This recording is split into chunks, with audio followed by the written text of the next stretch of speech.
Good morning. Earlier this week, the Speaker of the House issued a statement on the floor of the House that we would have a rules change, that when members were on the floor, they must always be wearing a mask, except when they were speaking. We have understood from all of you that as long as I keep my distance from you, which I fully intend to do, that I can abide by the House floor rule on this floor. As you all know, yesterday the president had a bipartisan meeting of the congressional leadership. It was very positive. I think the tone of it was very appropriate to the important work that we have to do. Very proud of what the president is presenting, a big, bold plan to build back better for our country. A significant part of that is building the infrastructure of our country. How you define infrastructure is part of how we go forward. We don't want to define it in an old way. We want to be thinking in terms of the future. But again, we'll see how far we can go working together. Bipartisanship has always been the hallmark of our work on building the infrastructure of our country. It has never been something that we have not come to terms. In the Obama administration, the bill was smaller than I would have liked. But when you think that it was negotiated between Senator Barbara Boxer and Senator Inhofe, although yesterday Senator McConnell interjected that it was Boxer and McConnell who came to the final agreement on that bill, and that is, shall we say, that was progress. But we want more, and that's what we're here to do. There was recognition that the country needs a strong infrastructure package. Look no further than the American Society of Civil Engineers, which gives us a DC minus, depending on the category of infrastructure they're addressing. It's an issue of commerce. It's an issue of clean air. It's an issue of quality of life for people to have them out of their cars with more mass transit and the rest. And it is also an issue of just, again, growth in a way that is about safety as well as jobs. Safety issues. In Mr. McConnell's state alone, there are like 1,000 bridges that are insecure. And, well, I could go state by state on that. In any event, it is...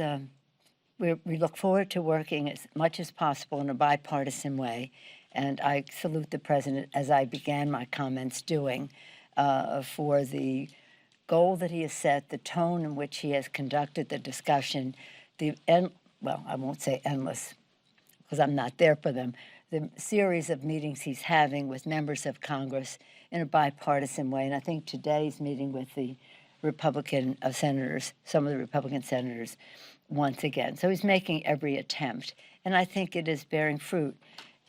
We'll see. Again, we're very proud of what happened when we passed the rescue package, but in order for people to avail themselves of the benefits of it, they have to know. Right now, we're in the course of a child tax credit week of action. Before, we had day of action for one aspect of the bill or another. This is a week of action because it leads up to May 17th, which is the day that we're encouraging people to file their income tax forms, even if they are below the level of having to file a tax return, because in order to get the tax credit refundable, you need to file your tax return. So I'm very, very proud of the work that's being done. And I've been involved in a series of those meetings, and many of the community groups who have the confidence culturally, linguistically, in so many ways with so many people in our community are helping a great deal. They're helping a great deal also in terms of vaccines in the arms, money in the pockets, children in school, as well as workers going back to work to communicate with the community, members of the community who might have been previously underserved. Then, as I say, we go on to the jobs bill, and I think that's pretty exciting.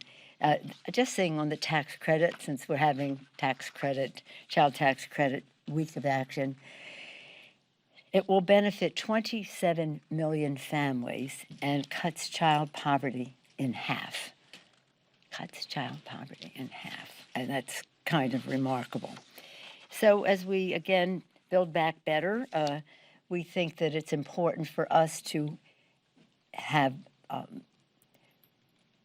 more women in the workforce, shall we say, that child care is very important to that we have workforce development so that people can be trained for these jobs as we build in a more futuristic, resilient way. And that's why this package has an integrity to it, a oneness that says if we're going to build back better, if we're going to have many more people involved, both in the job creation and the equity that could come from contracts and the rest for women, veterans, people of color, rural areas and the rest, that we have to be more open to many more people being involved. And for that to happen, the transformative measure is child care, elder care, care for our people with disabilities. So in terms of child care, children learning, parents earning. In terms of the others, people being able to go into the workforce with the comfort of knowing that their loved one is cared for. And that goes with the respect that we would have for the workforce to get that done. So I'm very excited about everything that the president is putting forth. To me, it's like the promised land of so many good things.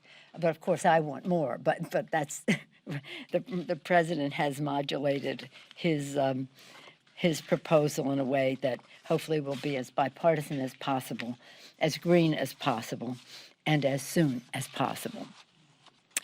The other subject I want to bring up today with you is what is on the floor today. We have this bill on the floor that means a lot to me as a mother of five. That's the Pregnant Workers Fairness Act, a bipartisan step to ensure that women are no longer forced to between the healthy pregnancies and their paychecks.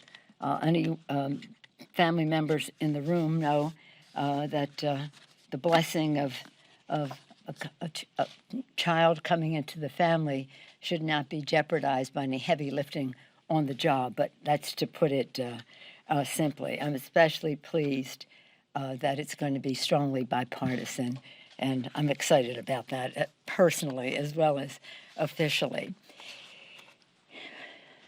I want to talk a little bit about some security issues that we're hoping to bring to the floor next week. One of them is the supplemental.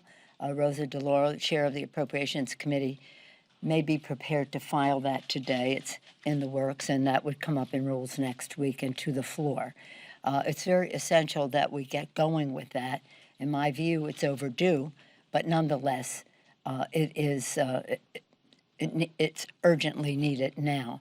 It benefits from the report of General Honore and the cadre of people both from law enforcement and from national security who made recommendations about how to secure the Capitol, how to strengthen the police force, how to have us return to a Capitol where visitors can come, children can experience our democracy. You all can cover it. Our workers can safely do their jobs here. Our custodial staff feels safe, and that members can serve. Sadly, yesterday there was a hearing in the Committee on Government Reform that was quite appalling. It's no use my even telling you about it. You have to see it for yourself because you would not believe that a Republican member on the committee said that what happened that day was just like the normal, orderly visit of people to the Capitol. Really? Really? Well, I don't know on a normal day around here when people are threatening to hang the Vice President of the United States or shoot the Speaker in the forehead or disrupt and injure so many police officers. I don't consider that normal. Multiple people were killed, over 140 police officers were issued. A gallows was put up, and the attackers chanted, "Hang the Vice President." Normal? Yet, in a hearing held yesterday, some House Republicans defended those actions, saying the rioters were orderly and acting similar to a normal tourist visit. They basically, if you saw them, they said, well, they were just walking through between the velvet ropes that are there to direct the tourist path. You have to see it because it was beyond denial. It fell into the range of sick. And that's what we have to deal with when we are saying it's urgent for us to secure the Capitol. Why? It was just a normal tourist day. We have to strengthen our police force. Why? It was just a normal tourist day. And we have to establish a commission for January 6th. Why? It was just a normal tourist day. The same denial that they've acted upon in terms of our colleague, Congresswoman Liz Cheney, the denial that they have there, the denial about what happened that day, the denial for the need for more security to make sure it doesn't happen again, and the denial of finding the truth is what we have to deal with. And we will find the truth. And we're hoping that we can do so in the most bipartisan way possible. I think that that's essential, but I think it's also important to the American people to have confidence in the results of such an investigation. What else do we want to talk about here now? At the beginning of our meeting yesterday, the president talked about the cyber attack on the Colonial Pipeline. As you know, then last night, or was that this morning, he issued an executive order. Very important and something that hopefully we can codify when we get to a place where we would have the votes to do so, but for the time being, an executive order. Really, the first point of it, encouraging the private sector to share information with the government so that we know what the threats are in real time.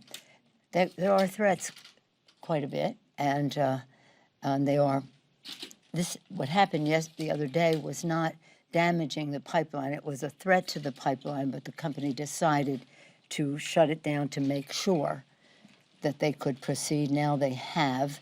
As of early this morning, they decided to open it up again, and according to the Secretary of Energy, that things should be normal tomorrow, the next day, but certainly by the end of the weekend. We are going to, there was a briefing for members last evening as more information becomes available. That was an unclassified briefing, but essentially most of what we know is in the public domain. Any questions on any other subject? Yes? Thank you. On the meeting yesterday at the White House, can you tell us, did you hear anything surprising from the Republican leadership about the infrastructure plan, perhaps on how to pay for it? Just anything surprising from them? Well, your question is an interesting one because my motto is, I'm never surprised. Around here, no, I'm never surprised. Almost yesterday, but I'm never surprised. And not at the meeting, but at the committee meeting. No, I think that it was pretty regular. But, Mitch McConnell doesn't want to open up the tax scam of 2017. Kevin was more conventional in terms of what you would, Leader McCarthy was more conventional when you talk about what is infrastructure. I think it was a pretty standard fare in that regard. It was, as I say, the president was clear. He wants bipartisanship. He wants as much as possible soon and closer in terms of the amount that we would be investing.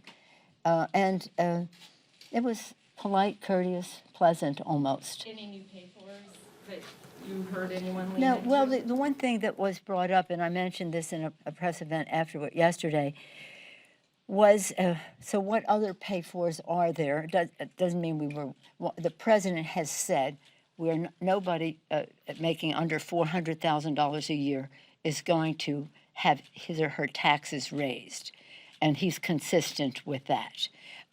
Some other sources of funding include the people that are not paying taxes.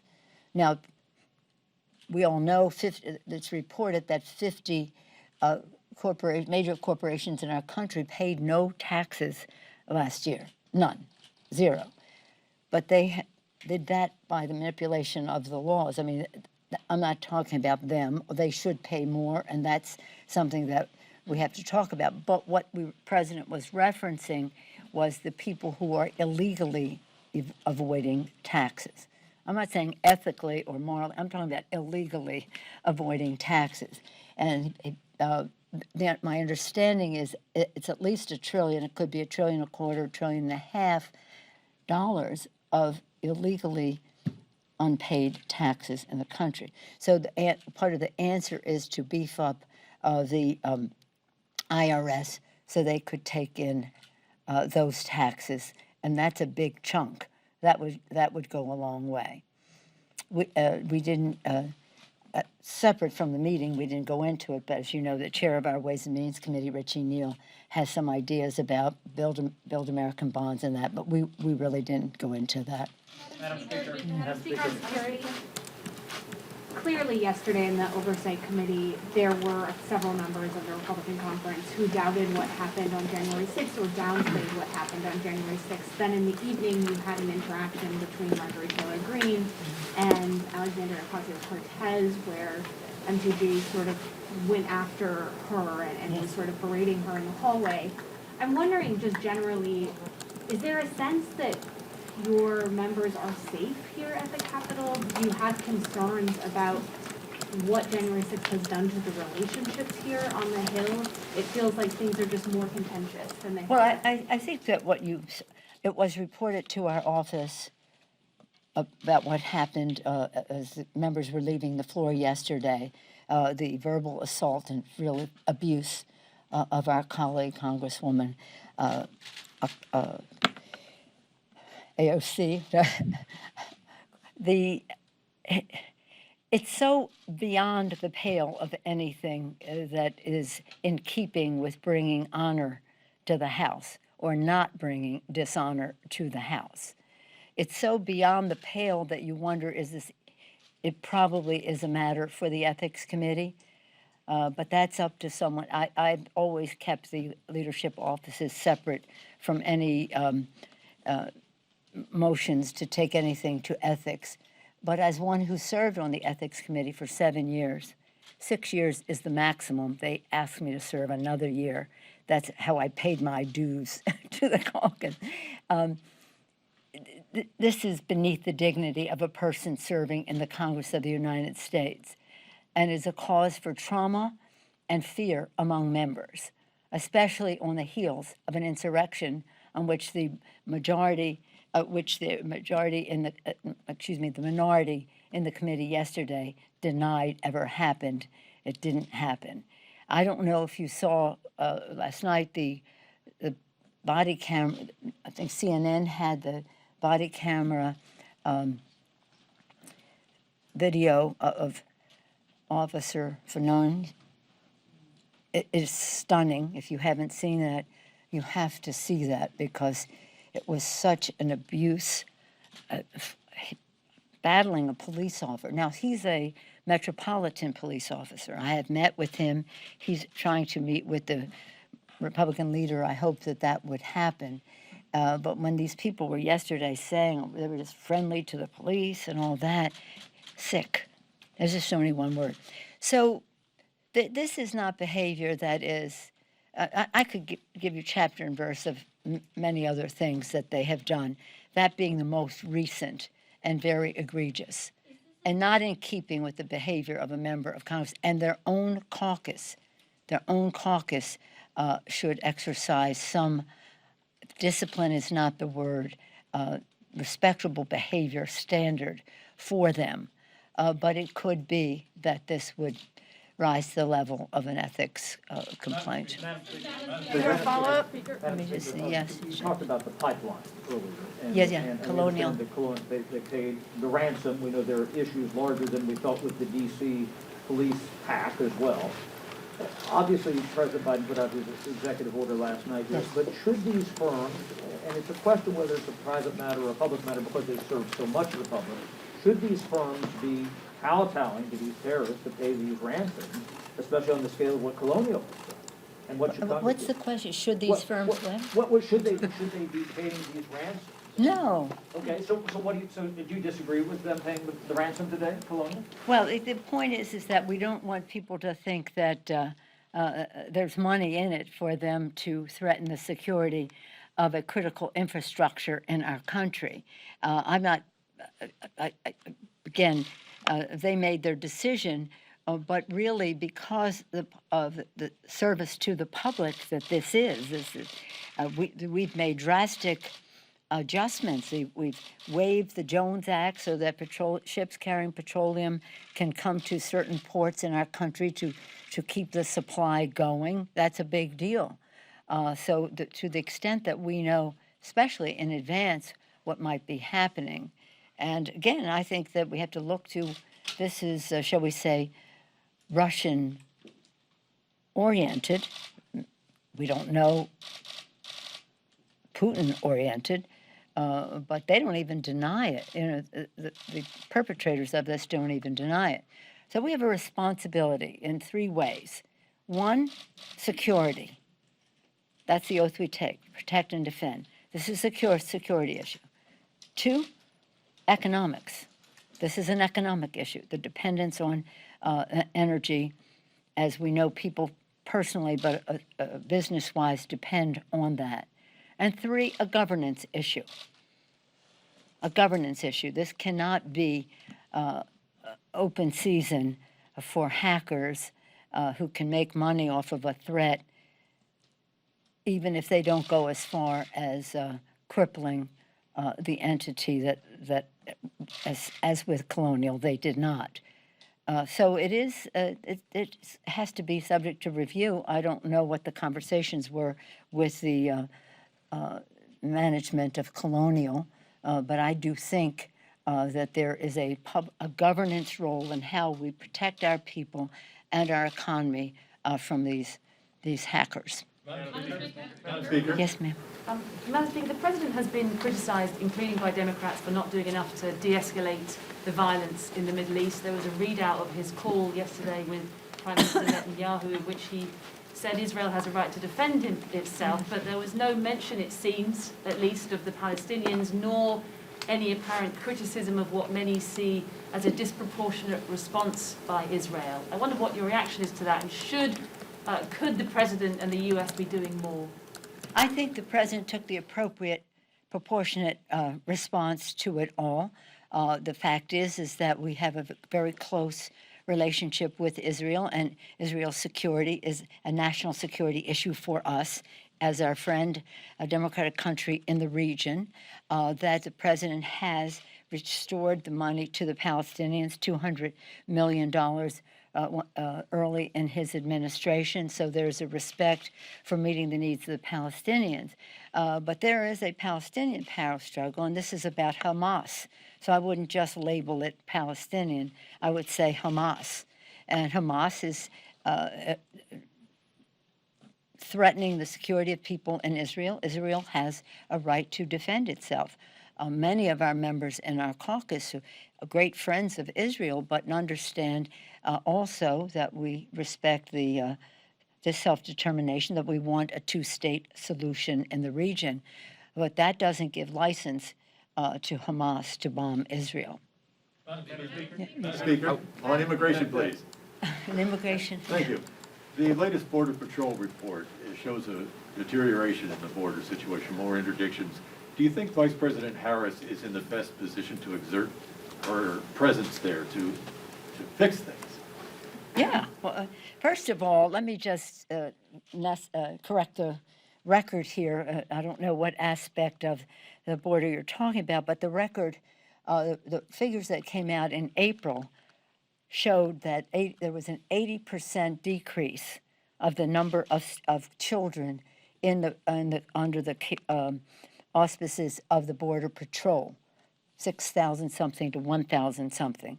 They had been moved out more expeditiously than before because the Biden-Harris administration had reconstructed how we deal with the situation at the border. As I have said on the border, 3 R's. 3 R's. What are the roots of this immigration? And that's where the Vice President has been tasked to, I don't know, visit physically, but communicate directly with the governments of the Northern Triangle, El Salvador, Guatemala, and Honduras. I think she is very well suited to do that. Secondly, roots. Second are reconstruct. You had to deconstruct the horrible situation that the Trump administration had created at the border.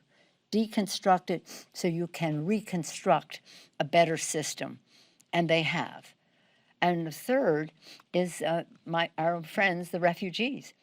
As I've said to you all before, you've heard it, you can repeat it, I'm sure, because you've heard me say it over and over again, that when we had a hearing on this subject, the evangelicals said that the United States Refugee Resettlement Program is the crown jewel of American humanitarianism.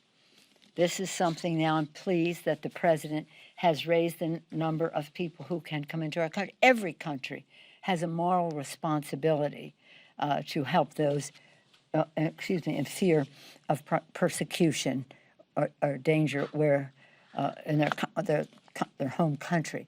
So I think that did come up in our meeting yesterday because I was mentioning that when I took a group right before COVID, say about 15 or, I don't know, a year and a half ago about, to the Northern Triangle, to the countries I mentioned, El Salvador, Guatemala, and Honduras, recognizing from previous visits and to the border over and over again that violence, economic hardship, but that's not a cause for amnesty, but nonetheless a reason why somebody might leave home. Violence and corruption and all those things were what were causing people to flee.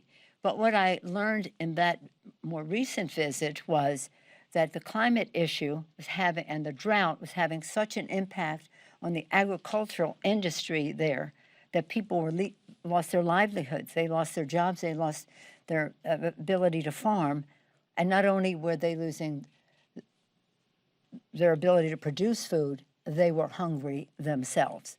So Madam Vice President said that she has engaged the Secretary of Agriculture to be part of that.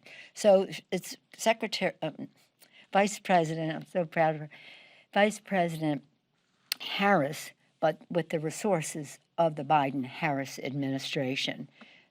Get to the root cause of it, reconstruct the system that was there so that it works better, and third, understand our responsibility to refugees, the 3 R's. I will say in that conversation, the president was totally knowledgeable, chapter and verse, very concerned, and something I think that he deals with every day. I just want to ask you on the supplemental, whether you believe there's agreement with Republicans on it, and secondly, on the January 6th commission, whether you believe there's any, whether you plan to put it on the floor next week, and whether you believe there's any movement in the negotiations. On the latter, I start with the latter. I'm optimistic. We have come closer in terms of the on a negotiation about a commission, and if you look at 9/11 and the rest, what you want to do is who makes that up? What is the makeup of the commission? Okay, they wanted it half and half. Now, mind you, most commissions that we formed since then have enabled the president to have appointments. But nonetheless, we've come to a place 5 and 5. The who, the how, the subpoena power. They had a concern about subpoena power. Okay, We conceded on that point. But we cannot concede on the scope. And that was sort of the last stumbling block, because there was an interest, and Liz Cheney addressed that in her remarks I think this morning or last night, but it was reported this morning, about those in her own party who do not want to keep this focused on January 6th. And they kept talking about, well, what about what happened last summer? You know, Black Lives Matter, responses to George Floyd murder. For some reason, Antifa, which has nothing to do with any of this, but so we're not going down that path. If they want to use 9/11 as their gold standard, then we can't go down that path. 9/11 was about 9/11. And I really thank you for the question and hope that you will help spread the word that this is a 9/11 type commission. I also add, as one who was a top Democrat on the Intelligence Committee at the time, that at the time we did have a congressional investigation. Much of it preceded the 9/11 Commission, and so I'm glad that our committees are having their regular order, those with the jurisdiction in terms of the security issue. But I also believe that, as with the 9/11 Commission, that whatever information they may produce or law enforcement may produce, as the 9/11 Commission clearly spelled out, could be a resource to the commission. So do I believe? Yeah, I believe. Let me put it a different way. I am hopeful that addressing the concerns they put out there, but consistent with the purpose, that we should be able to have something pretty soon in that regard. If we don't, we can always do a congressional investigation with full subpoena power in the hands of the majority and a majority of members on the committee. So the vote would be for subpoena, whatever. Now, let's hope that we don't have to go that route. I'm really, as I said earlier, it's important for us to have it be as bipartisan as possible so the public has the most confidence in the results of it. What you should be on the lookout for, though, say we have something soon. Immediately, you have to appoint the commissioners. There is a criteria for that, that they can't be members of Congress or elective office. They have to be recognized figures in terms of national security, law, civil liberty. There's a criteria, as there was in the 9/11 Commission, and who they would appoint would be really a sign of their seriousness of the security of our country and seeking the truth. On the no, I'm not. I think yesterday was a step forward in terms of the infrastructure. Again. I was talking about the supplemental. Oh, I'm sorry. I thought you were talking about that. Oh, supplemental. One of the concerns I have from the other side of the aisle on the other day was a letter that I got from Leader McCarthy said, why don't we just do the supplemental at the end of the year? End of the year. A year from the insurrection. The end of the year. Well, we can't do that. So we will go forward with what was recommended. This is very focused, very security, both in terms of physical structure and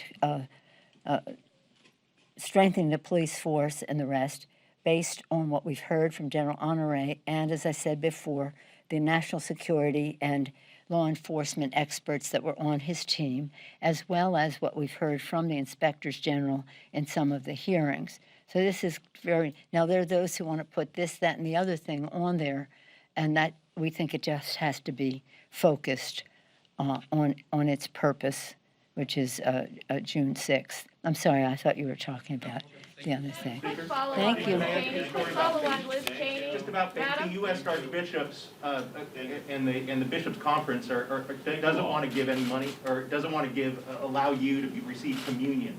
Your No, they reaction don't. to that? No, I think I can use my own judgment on that, but I'm pleased with what the Vatican put out on that subject. Did you read that? That'll be up to the individual priests? No, it basically said, don't be divisive on the subject. Thank you. Thank you. You ready for the So I've cicadas? been up all night watching the Warriors until 12-something, and now the Lakers and the Knicks until 1-something going into overtime. Why don't they play these games earlier? You know, the Preaching the Bengals choir, and man. 49ers play each other this year, that's on the schedule. Yeah, there we go. Are you ready for the cicadas? Excuse me? Are you ready for the cicadas? Apparently not. Get ready. But I'm hoping to go to one of the games this weekend when I go home. I told my brother, I told my husband that we had a nice Father's Day a month early in store for him. We'll see if we can get tickets. Anyway. Thank you all. Thank you, Madam Speaker.